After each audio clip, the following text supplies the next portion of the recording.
ანუ რო გაიგო რომ ნინცას ქმარი ღალატობს, ეტყვი? აუცილებლად. და შენ? აუცილებლად. ეგრევე. აუცილებლად. მაპატიეთ ყველა. ანუ მოღალატეებმა? აუცილებლად. ანუ ეს არის ქალური დაუწერელი კანონი, იმიტომ რომ სიტყვაზე ეს შენ თვლი რომ დაუწერელი კანონია, თორე ძალიან ბევრი სხვანაირად თვლის ნინოცა. რა, რო ეხლა ძალიან ბევრი თვლის რომ შენ რო არის ძალიან ბევრი. მე რო გავიგო რომ ჩემ დას მისი მეუღლე ღალატობს, პირდაპირ მიხვალ თუ მე აღარ მყავს მეუღლე ნინოცა. არც მე არ მყავს მასე, მაგრამ ისე რა პირობითად.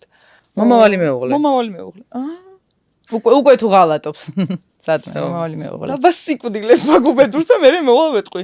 ან ერთად მეტყვი და ერთად დავასიკვდილე. იცი რა, ნახე, ჩემმა მეგო ყველა ანუ მსგავს სიტუაციაში ჩემი არჩევანია ეს.